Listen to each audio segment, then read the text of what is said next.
Okay, here we go. Episode 29. Chucky with you as always, and we've got Jigsaw It's your boy Jiggy. getting jiggy with it.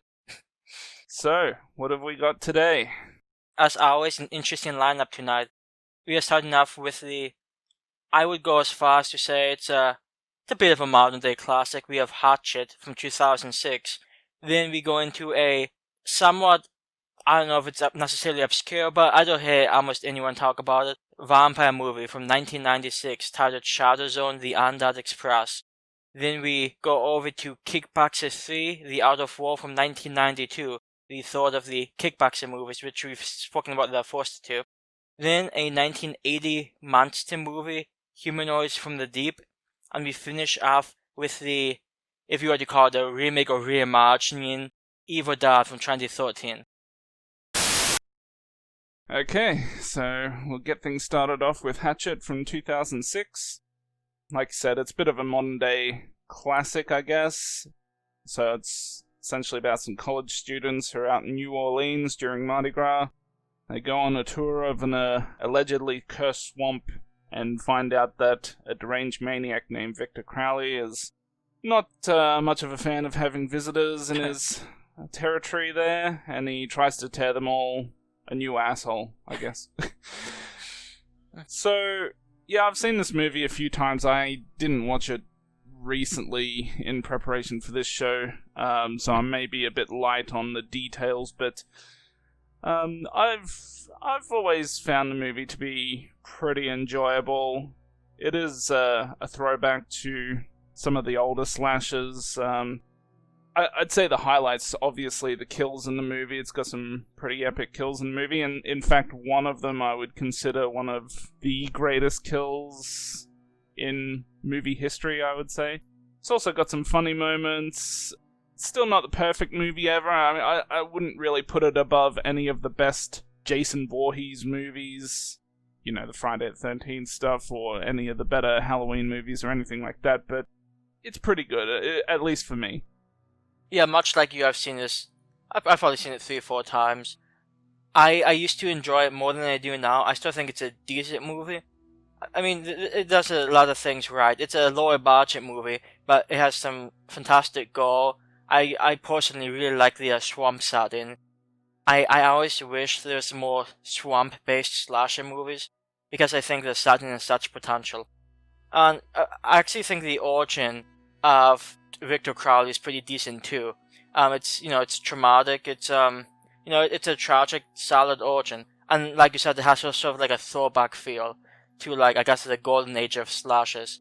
So I enjoy a lot of things about it. I just think there's a few maybe performances here that aren't that great or inspiring, and also while I enjoy some of the comedy, I feel like there were points in which it just was a bit much. Like, if they just toned it down a little, I might have been okay with that. But I mean, overall, I think it's an enjoyable movie. And if you go in as a slasher fan, I mean, I think even if you don't necessarily love it as much as the Halloween movies or the Friday the 13th movies, I think you still have a pretty good time. And I guess for fans, especially of fans of Kane Hodder, or at least him playing Jason, since he's kind of been blackballed from the Jason Voorhees stuff, you know, they were really excited to see him in something somewhat similar. And even though Victor Crowley doesn't have the same fan base that Jason does, but, you know, having Kane Hodder in it is something that I'm sure a lot of people appreciated. I don't necessarily care that much for the flashback scene, which involves him, but I mean, it's okay. I think it's decent. I sort of got like a almost like a Pumpkinhead vibe from some of that, and I think it's sort of nice showing that it's not really Victor Crowley's fault. You know, just it's just that's one of those, like, sort of like a Cropsy from The Boning type thing. Just a really, decent individual who got screwed over by people, and now he's like the main antagonist. It's just unfortunate, but that is life in the swamp. Yeah. Also, speaking of Kane Hodder, this movie also has 2 cameos. One from Tony Todd, one from Robert England. So there's a lot of nice small things in this movie to please, I guess, the horror fan community. And personally, I always really liked the Tony Todd scene. Talking about being sued for the boat ride. That just cracks me up every time I see it. Yeah. Like I was saying earlier, I think this movie in particular has one of the best kill scenes, at least in my opinion, that I would consider in horror movie history. So, and which one is that, pray tell? It's the one where he tears a woman's head open. Yeah, that is indeed a very decent scene. To memory, that's the first kill in the movie. That's the introductory to the character, basically. I think it's technically the second kill. Or it's right at the beginning of, all the mayhem, I guess. Yes. Yeah. Yeah, well, technically, yes, it's the second kill, because I think the first one happens a few seconds just before it. So. Yeah, it pretty much all happens at the same time.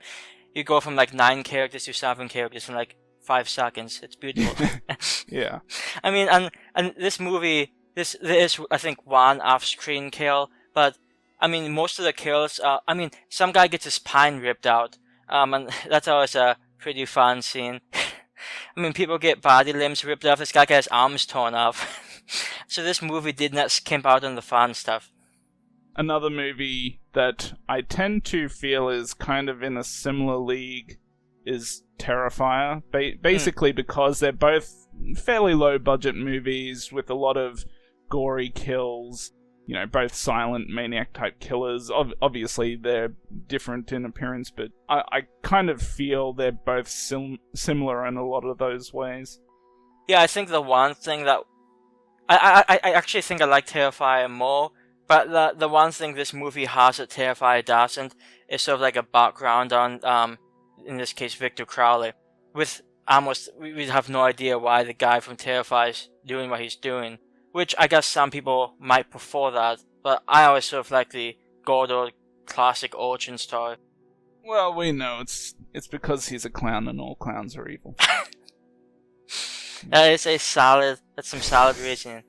Well, some person got really offended saying he's not a clown, he's a mime. I don't think he's a mime, I think he's a clown.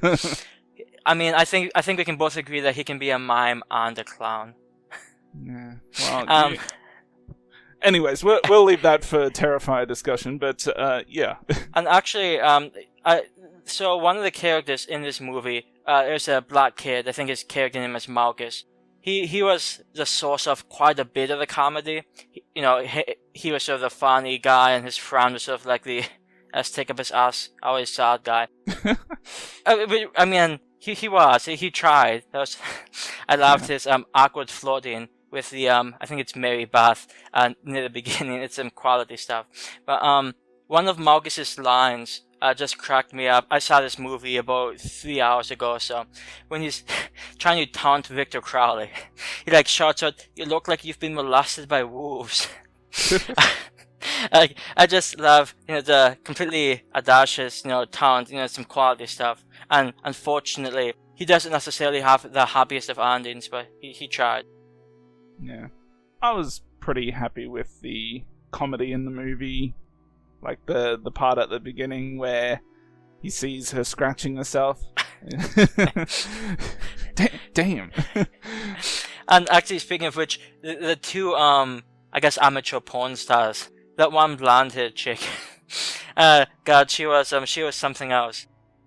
Yeah. Nothing like toning down their hotness by making them think they've got STDs, but yeah. And actually, one more point on the cast.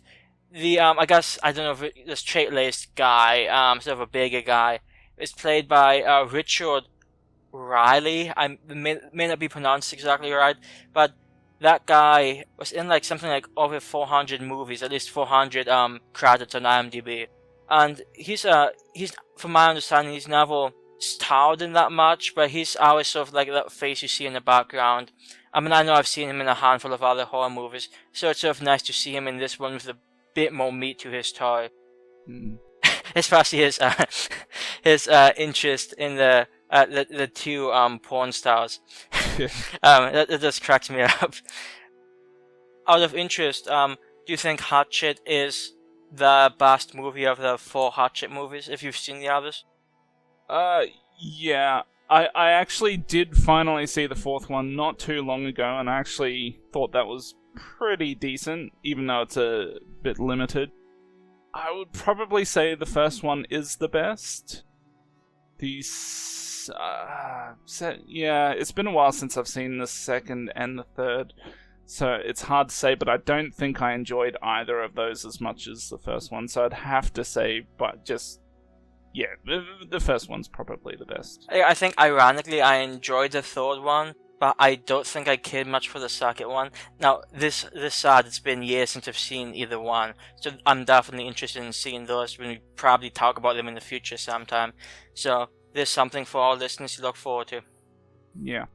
So this one, like I said, I enjoy it quite a bit. I think it's a pretty good slasher movie, especially for modern times. I mean, usually when you think of good slasher movies, you automatically go back to the 80s, and this is probably, outside of the 80s, one of the more highlighted ones that you can choose, so it's pretty close for me. I'll squeeze it into an 8. I was thinking 7 or an 8. I'll give it an 8 out of 10.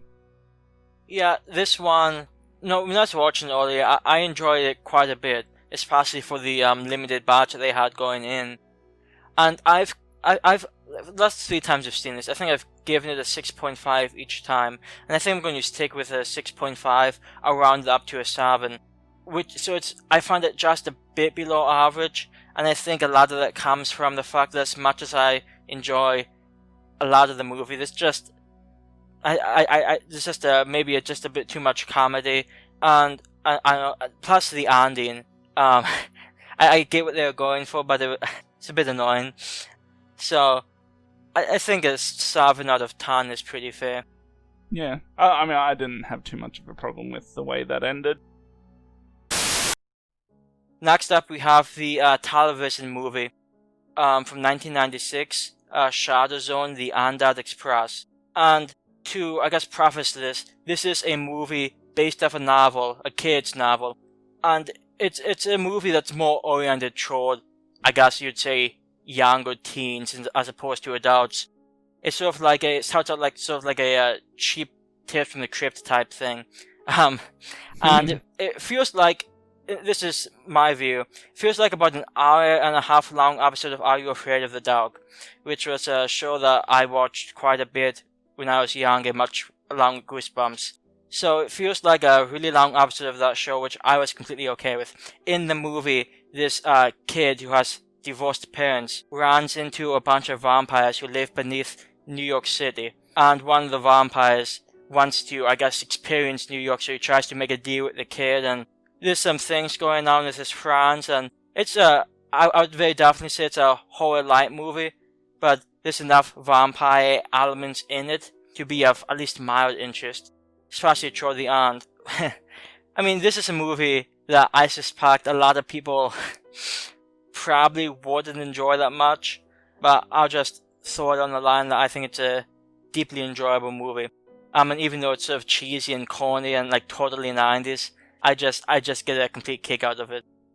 This is a first time watch for me, and I know every single time we discuss a vampire movie, I have to mention that I'm not a huge fan of vampire movies. So, I mean, the best vampire movie, in my opinion, is the original Fright Night, which I think I'd give an 8 out of 10 to. So that's kind of, the ceiling for me, at least so far. And this is in the basement. It's not quite in the basement. It's certainly not bad. I actually I didn't mind it, but it is a bit corny. It is a bit more of a kind of like a childish version of Tales from the Crypt, like you were saying. I actually had that in my notes too. Like if you're a fan of vampires and maybe Tales from the Crypt, you'll possibly enjoy this.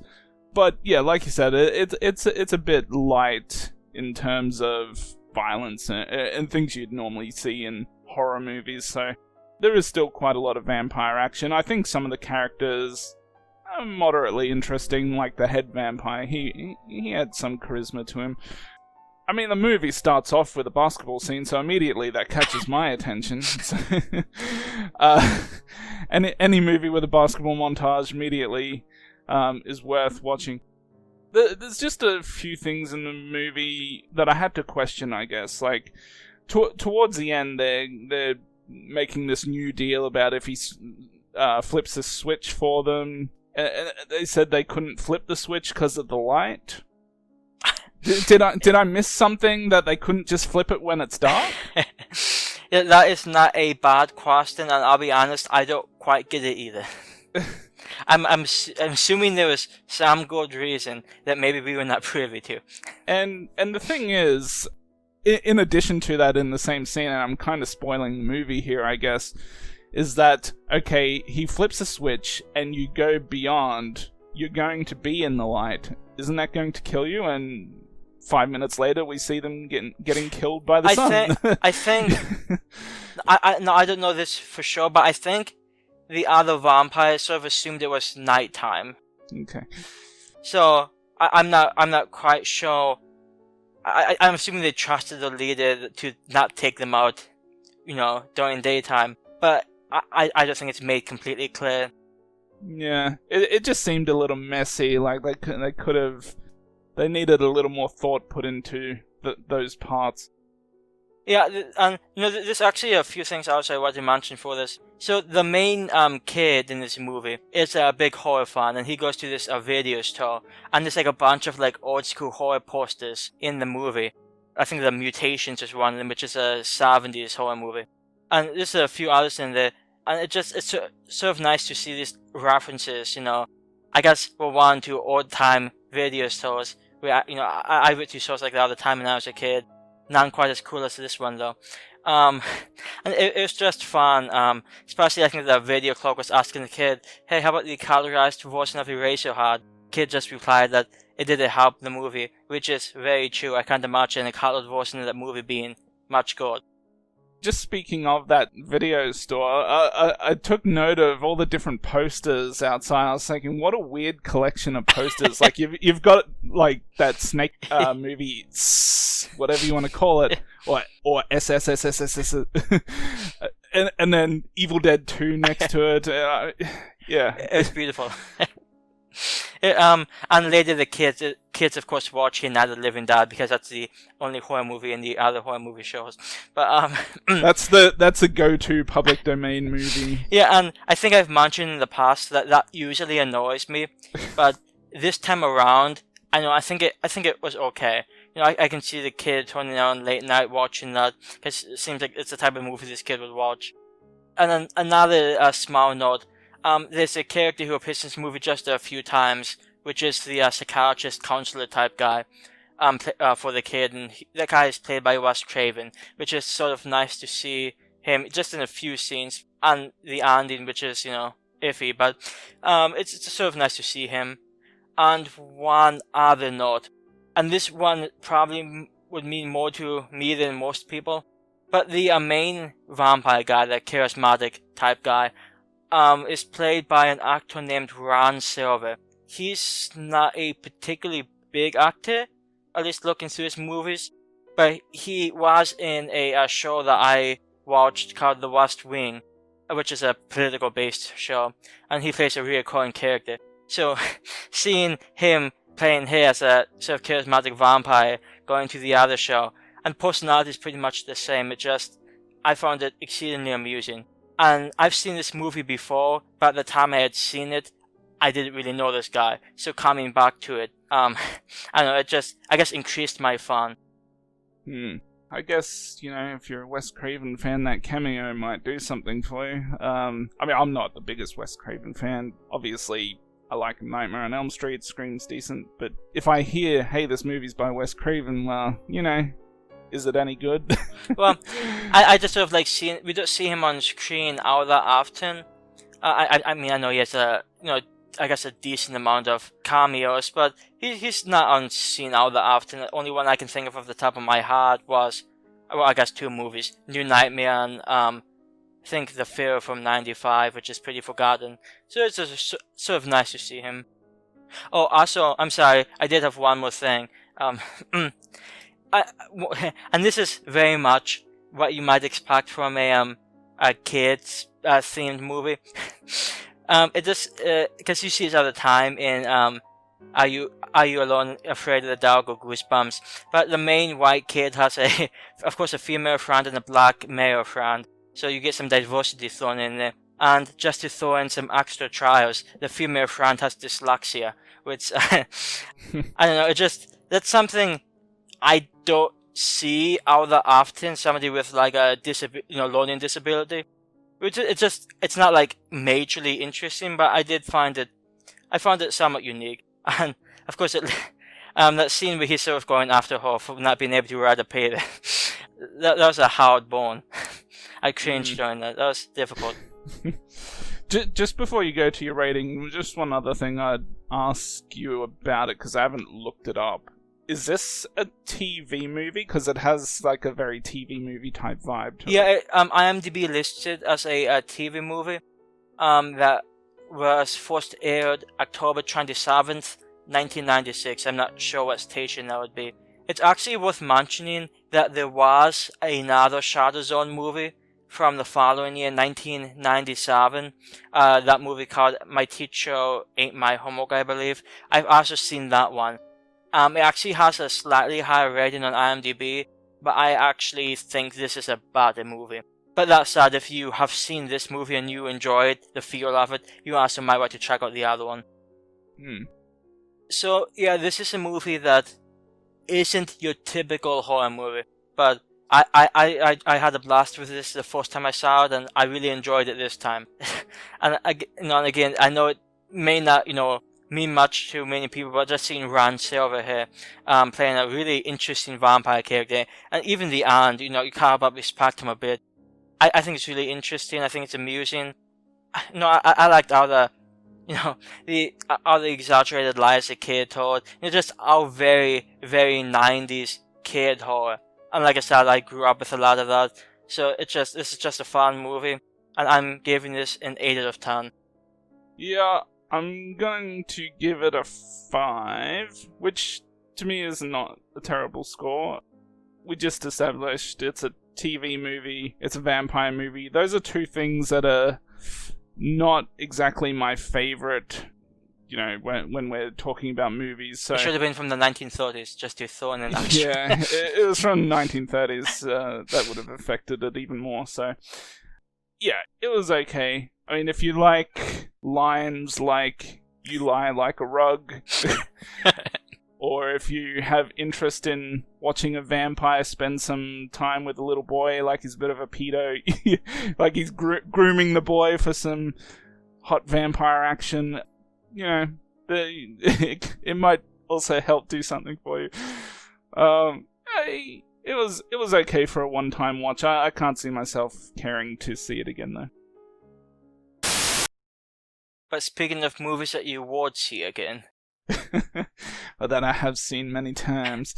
So next up we've got Kickboxer 3, The Art of War, from 1992. For anyone who's seen the first two movies, we continue on from there with David Sloan, who travels to Rio de Janeiro with his trainer Zian for an exhibition fight. And while they're over there, they befriend a local homeless boy whose sister is taken by a human trafficker. And so David and Zian, they create some mayhem throughout Rio in an effort to rescue the girl. For anyone who's seen our other Kickboxer discussions, they know I'm a pretty big fan of the series, especially Part 2. And, this movie, it's not as good as the first two, but I think it's still moderately enjoyable, at least mainly because you've got Zian, who's from the first two movies. I'm sure a lot of people still appreciate seeing him in the movie. And in fact, he's more of a leading role in this movie, or a co-leading role, as opposed to the previous two, where he's more of a support-type character.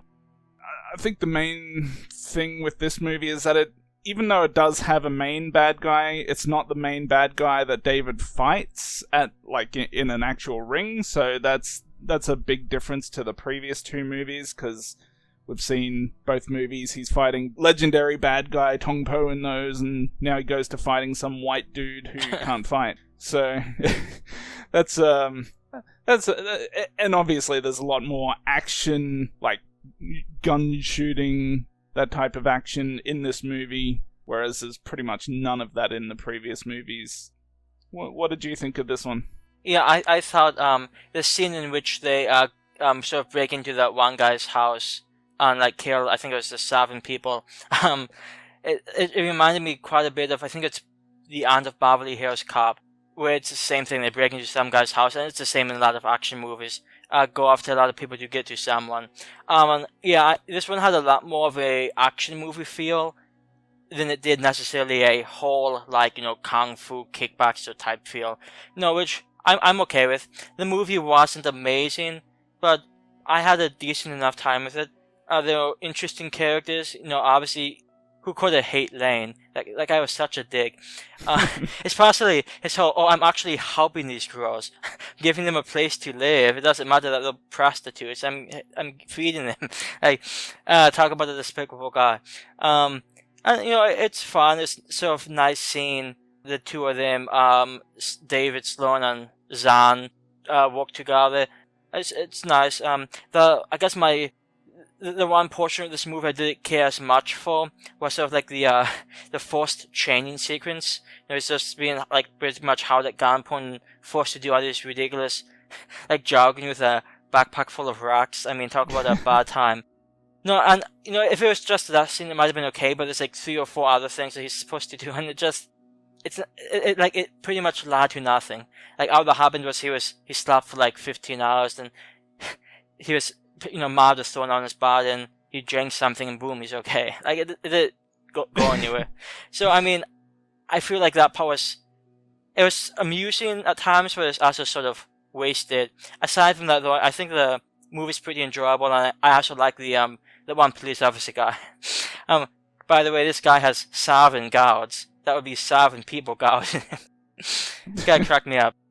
I mean, it's kind of funny because even though it's still got plenty of hand-to-hand combat, it's just like someone said, okay, we need guns, not necessarily explosions, but we need guns, we need more comedy, we need, you know, because there's also a lot of comedy to the film, at least in comparison to the previous ones. I mean, Zian's still a bit funny. David's turned into more of a comedian because he's been doing his step-by-step show, and now his character's a lot more similar to his character from that show. So he's a bit more goofy, a bit more fun-loving, I guess. Yeah, I mean, he was a fairly light-hearted guy, I guess, in the second movie, but yeah, he's ramped up the comedy here. But I think it works pretty well as a bit of a buddy movie, a lower quality type buddy comedy action movie. One thing that I found pretty amusing was just how over the top evil the main guy he was fighting was. I guess, you know, the actual guy he was physically fighting. You know, just like he's getting booed by other crowds, but it's just like, hey, screw you guys. Like, that guy's just so over the top dick. Like nobody liked him, but he just kept doing it. It just sort of cracked me up. Yeah, I also like the part where they're going to get the guns to go, you know, help rescue this girl, and they give Zian this one handgun, and he gives this like philosophical speech or whatever, and everyone's just kind of looking at him, and is like, it seemed relevant. Yeah, it was amusing. Although he probably should have hit that one chick at the that one bar, but that's just my opinion. Yeah, old guy with experience. Yeah, yeah. So it's not as good as the first 2 movies, but I think if you enjoyed the first 2 movies, especially the second movie, because obviously David wasn't in the first. If you're invested enough in those characters, having them in the second movie helps to at least keep the movie to an enjoyable level for fans of the series. It certainly does take a bit of a backseat in the bad guy department, and even though I think Lane did he was a pretty despicable guy, and the guy that played him is a decent enough actor. it just feels a little like you wanted someone a bit more, I guess, similar to Tong Po, or a bit more of a bigger bad guy for David to really beat up at the end. I still give it an 8 out of 10, even though I can see a lot of other people giving it lower scores than that, but me being such a huge fan of number 2, that's enough to help make this one pretty enjoyable. Yeah, so it probably comes as no surprise that I've never seen this one before. And I pretty much enjoyed it, just like a average action flick. I had an okay time with it. Interesting characters, really despicable villains. I'm just going to throw this one a 7 out of 10. Okay, that's not too bad. That's a pretty good score from you. Yeah, I forget what rating I gave the second movie. I think you gave the second a 7 as well. Yeah, I'll just say that from my experience, the Kickboxer sequels are at least better than the Bloodsport sequels. So there you go. At least so far, but you haven't seen Kickboxer 5. Oh boy. Well, I haven't even seen it in a very long time, but it's from memory. It's not good. That should be a good time. Next up, we have, I'm not sure if this, I think it's a decently well-known flick, from 1980, Humanoids from the Deep, in which these sort of fish-like mutations attack this small coastal town, and you get to throw in some classic racism against Native Americans, and there's some scientists here, and a lot of nude women, and you get a interesting time.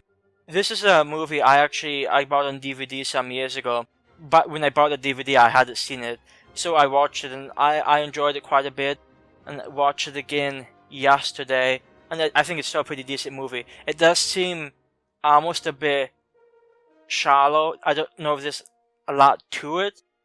Most of the really great parts are, the special effects and the nudity too, to be fair. But most of the characters, I feel like they're not really that memorable. But you do have pretty good goals, some decent special effects, and I think overall, while it's not like an amazing movie, I think it's decently enjoyable. Yeah, it was my first time watching this one. I had obviously heard of the title before. I guess it had never piqued my interest, but I had a bit of an up and down time with this one. I thought the majority of characters were pretty dull and boring, though the last 20 to 30 minutes of the movie was pretty action-packed with a lot of creature action going on. There's some gore in there. The last 20-30 minutes really picked things up. And I mean, it is a fairly short movie. I think it was under 80 minutes, at least not including the end credits. So it's not like it's a movie that you're sitting around for, an hour before something happens. But yeah, just the first 2/3 of the movie just didn't do all that much for me. Or I wanted to get a bit more out of it. Decent titties though, I will say that. Yeah, the during that one scene in which the guy has the ventriloquist dummy, that girl in particular, always piqued my interest, shall we say. The one, I guess, mildly interesting thing about this movie, at least from my perspective, is that it sort of throws in a whole subplot with this Native American guy trying to keep this company from taking sort of the traditional Native American lands. And of course, there's to be in a small community, there's racist sentiments against this guy. So there's a bit of a rivalry going on there, which leads to a somewhat amusing scene where after they torch this guy's house, they say, "Oh, look at these monsters! They blew up this guy's house and killed people." Yeah, like they're the ones who made the Molotov cocktails. I just found that. I mean, this movie's not really. It feels to me a lot more like a '70s movie than it does an '80s movie. Sometimes it feels a bit dry, but there's a few amusing things, and that scene in particular, sort of, I had fun with it. I probably could have done without some of the interspecies raping going on, but I guess it's part of the charm. I thought you were into that type of thing. That was indeed my favorite part. Yeah. Actually, another thing I really should have mentioned early on, I really like the design of these creatures. I think I mean, they look cool on my DVD copy, but I just think the design, it's a bit reminiscent of, Creature from the Black Lagoon, but it just sort of ups the ante, and I enjoy the way they look here. Yeah. I mean, especially in that last 20-30 minutes, you get a good look at a lot of them, so... whereas I think earlier in the movie, even though you can still see them, there's probably a lot less close-up shots of their heads and... Yeah, I think the whole massacre during the festival is probably, well, at least in my opinion, easily the highlight of the movie. Yeah. They're just like popping out of the boardwalk, and their freakishly long arms are slashing at people, and all this chaos and mayhem going on, and I don't know, it just the movie, like you said, it's not the most interesting stuff beforehand, so at least they end it up on a pretty good way, and there's sort of what that's going on is also when these creatures talking a woman at her home, which is sort of traditional, but I enjoyed that too. One thing that kind of caught my eye right at the beginning when that boy falls in the water off the boat, there's a quick shot of him, where he's kind of paddling around in the water, then he goes under. And I don't know, I must have been just really focused on that shot because it really stood out to me that they just reversed him coming up out of the water. I don't know, if you ever go look at that again, it kind of looks a little more awkward. You can kind of tell that they shot it where he starts out under the water, he comes out, and then they just reversed it. I mean, it happens pretty quickly, but for some reason it just stood out to me. And actually, another small side note, the DVD copy I has comes with some bonus scenes, some scenes that were shot, but never they were played in the full movie. There's also a few, shall we say, attractive ladies in those scenes too, if anybody is interested in checking them out. Well, only if they get their Babylons out. Don't worry, they do. One of the extra scenes has, this scene didn't have any audio to it, but it was this, just this chick who was, I guess, just wanted to go for a swim, and she's wearing this, I think it's a white shirt. Nice. And then when she gets in the water, then she starts taking her clothes off. And then she, of course, gets attacked by one of the creatures. But it's just amusing. I think this movie, from my understanding, actually a lot of this nudity was, it wasn't in the initial story, it was sort of added in later.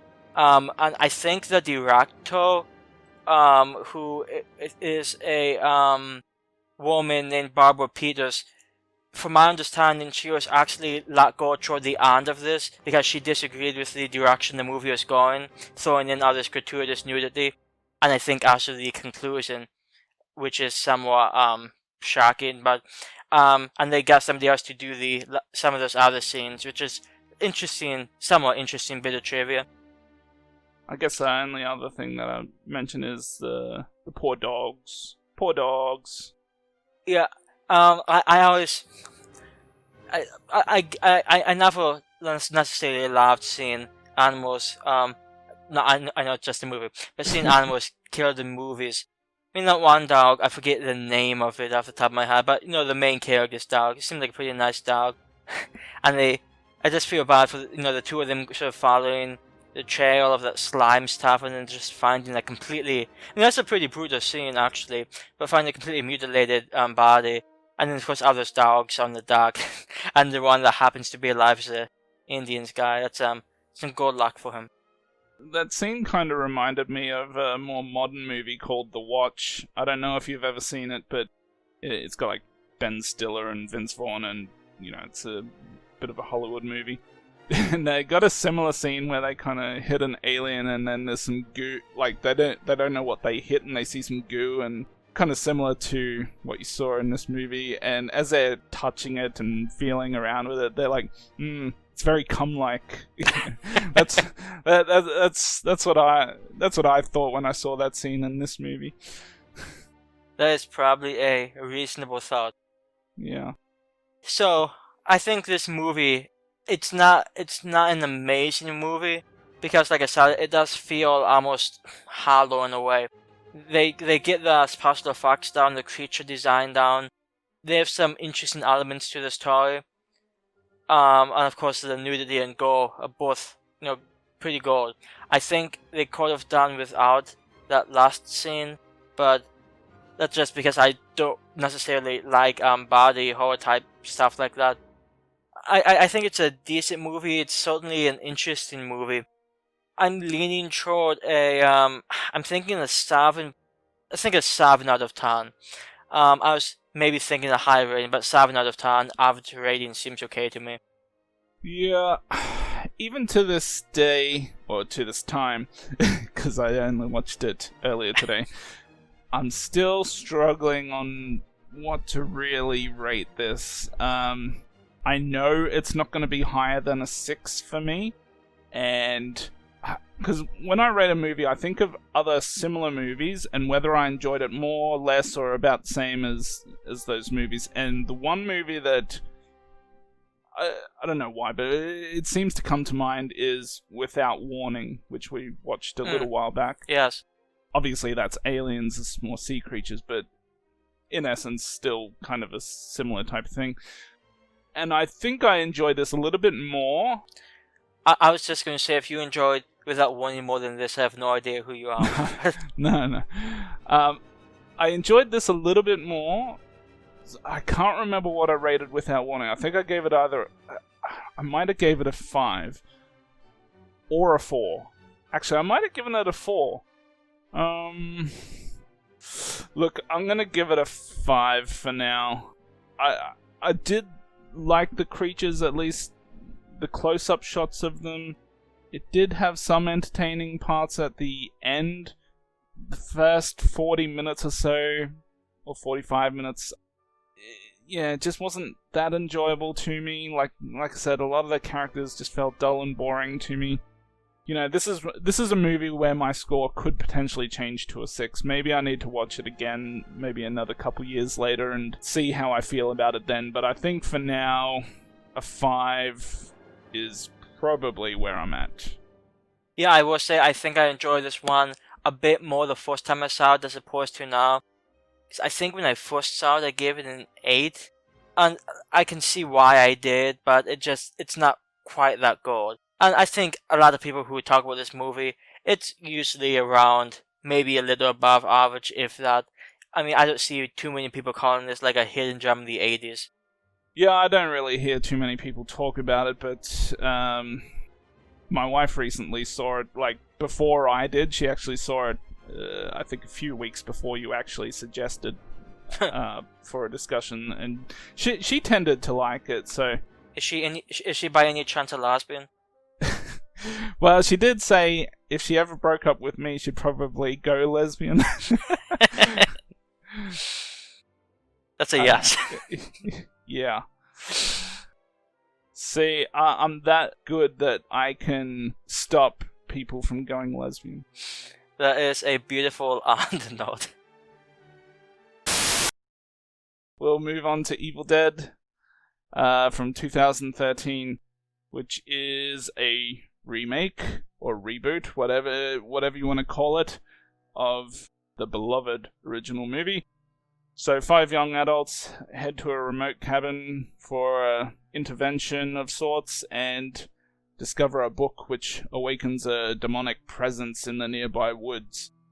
So for me personally, I mean, I saw this one at the theater when it came out. I actually had to go to somewhere, like my usual theater weren't playing this. In fact, there was a whole thing I remember in Australia that this movie was coming out, and originally it wasn't getting a theatrical release here, which is kind of surprising because it ended up being a fairly popular movie, at least for that year, and is obviously a remake of a fairly classic horror movie as well. So there's a lot of petitions and everyone blowing up about how this movie had to have a theatrical release. Eventually, they did show it at some of the smaller theaters, so I did catch it there.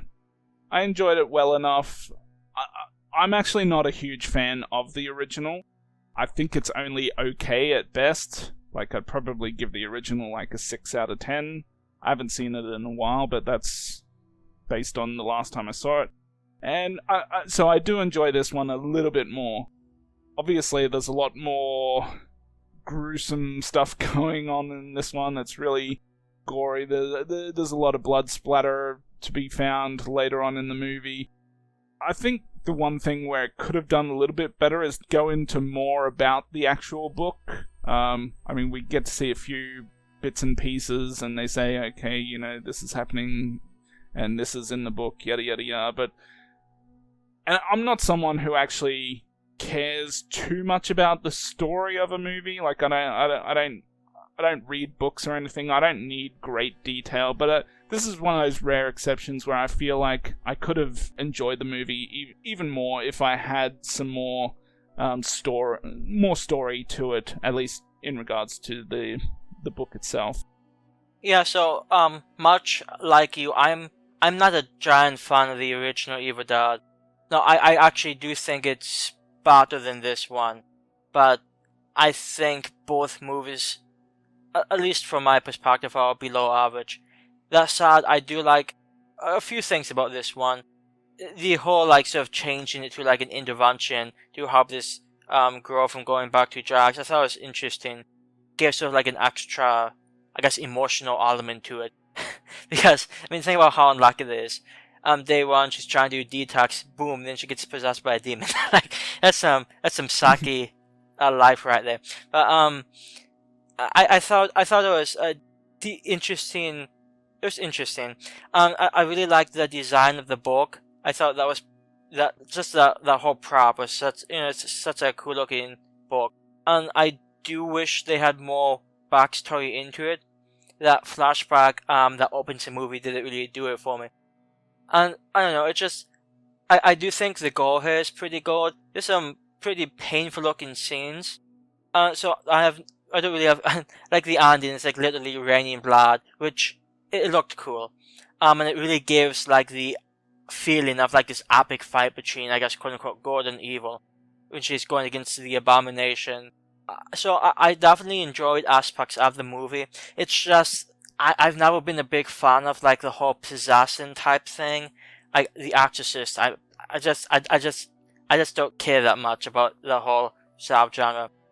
Which is partially why I don't necessarily really like the original Evil Dead either. But I thought this movie, I mean, I think you'll enjoy it if you're just going into this one just for a movie to enjoy. But I don't think it's a whole lot more than what you would probably expect it to be. Yeah, I know in the last couple of years there's a new cut of this movie, or there's a version with just a little extra few bits and pieces, like an unrated extended type cut. I haven't personally seen it yet. It has been out on Blu-ray, I think, for at least maybe 2 years, roughly, give or take. Have you come across that? So, I've only seen this movie just this one time, and I'm pretty sure I just saw the I guess the US theatrical version. Yeah, I can't recall if because I mean, when a movie comes out on Blu-ray, sometimes it's, you know, it does come out with more scenes or extended scenes, and I can't remember if the Blu-ray for this one did that, but the one that I'm referencing from the last 2 years has even more. Yeah, like I don't know exactly what it had. I think maybe a few little bits and pieces, like the scene where she's got the tongue on the knife. I think that's a little longer, and maybe there's 1 or 2 extra dialogue type scenes. I don't think that it's anything major, but, or, you know, it won't change much of the movie really from what I've heard, but I guess, you know, if you're looking for as much as possible, that's probably the version to look for. Yeah, I'm thinking, I'm suspecting that if, you know, maybe it's just like a couple minutes more of movie, I can't imagine it adds that much. And I think the goal that is in that, I guess, a quote-unquote normal movie is probably already sufficient for most people. I think, speaking of that, this is somewhat close to the end, where this, I think it was Mia, the main chick, she was sort of crammed behind, I think it was a cabinet type thing, and this entity is like sort of stabbing through it with like, I think it was machete or something like that, and it just like sort of slices through her like, I think it's kneecap and then her upper arm. And that scene itself wasn't particularly gory, but just talk about a painful looking imagery right there. It might not be as painful as slicing your face off, but yeah, there's a lot of painful moments, a lot of blood, some gore. I think even some of the shots of the demonically possessed people, some of those scenes can be somewhat creepy.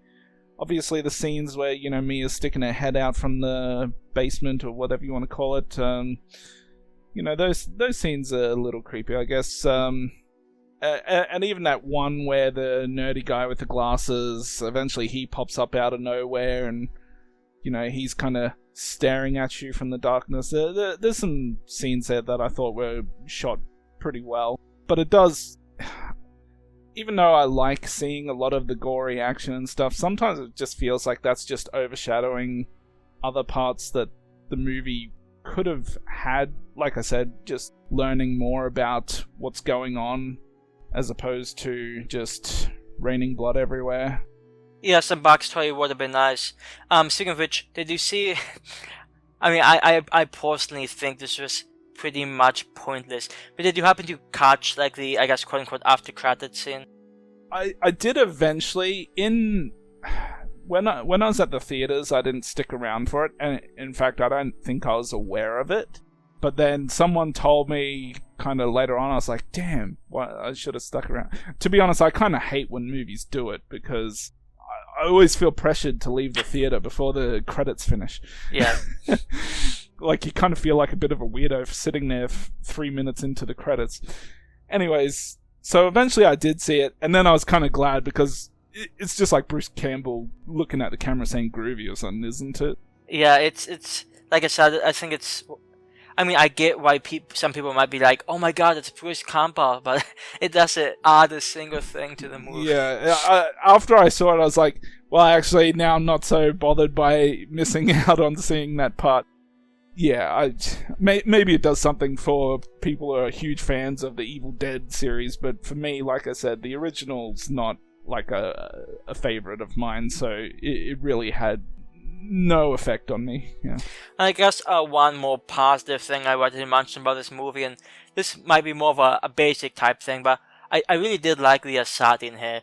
This is just abandoned cabin in the middle of nowhere. I think, and you can correct me if I'm wrong, I think this was filmed in New Zealand.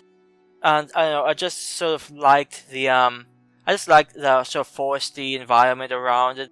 We never really saw that much of it, but I thought it added a little something to the movie. At least you could definitely see it was isolated. And since the movie only has maybe 6 people in it, I think it does well with the cast it brought to it. Yeah, that one woman is going on about how the treatment she's getting here is the same treatment she'd get in hospital. I don't know quite so much about that. I mean, why don't you just put her in hospital? I mean, at least then they'll probably stop her from escaping.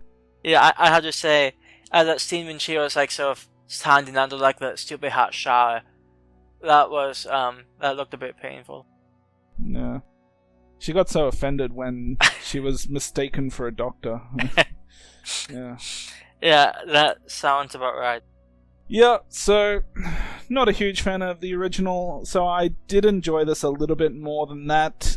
I still don't think it's great, but it certainly has enough action to be entertaining enough. A lot of blood, a lot of guts, some creepy shots here and there. Yeah, I had a decent time with this one, so I give it a 7 out of 10. Yeah, and like I said, I think I enjoy the original just a bit more, and a lot of that comes from the fact that even though I don't necessarily like the story of the original, I really do like the atmosphere of the original. And I think it's mostly due to the fact that it's an 80s movie and this movie's from 2013. There's just no way it can compete insofar as atmosphere is concerned. So, I mean, I enjoyed quite a few elements of this movie, but overall, I'm not a giant fan of the story, and as much as I enjoyed some of the stuff here, I did find it sort of a below average experience. So I think a 6 out of 10. I think it's pretty fair.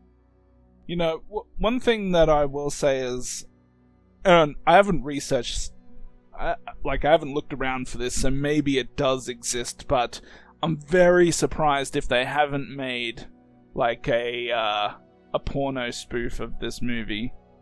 Call it something like Evil Head, or Swallow something. Something that isn't their soul. It's there. At least that idea, there's something there, isn't there? Well, unfortunately, oh god, there's a movie called Evil Hard. I just happened to look up Evil Dad porno spoof. And I'm looking at pictures right now, and yeah, there's a demon fucking some guy. Yeah, so, So wait, there is one called Evil Head, is there? Yeah, no, yes, with a guy named Tommy Pistol in it. So that's probably a lot of the pictures that I'm seeing, because it looks like it's the same women on the DVD cover. So if you like Evil Dad, but you want a little more bang for your buck, check out Evil Hard. So, I just opened up a page now, which I think is actually trying to play that actual movie, but... Okay, okay, I just saw, the beginning of a scene, and I was like, okay, I'm gonna stop this. It looks really ridiculous. But I just wanted to say that I had no idea that there was a movie called Evil Head, and my suggestion, obviously someone has the same similar mind to me. Oh, hey, this woman's having sex with a tree. I'm sorry. I'll say the one interesting thing about Evil Hard is it looks like it came out a year before this movie did. So, that's somewhat, I guess, interesting. Maybe it was the inspiration for this remake. That must be it.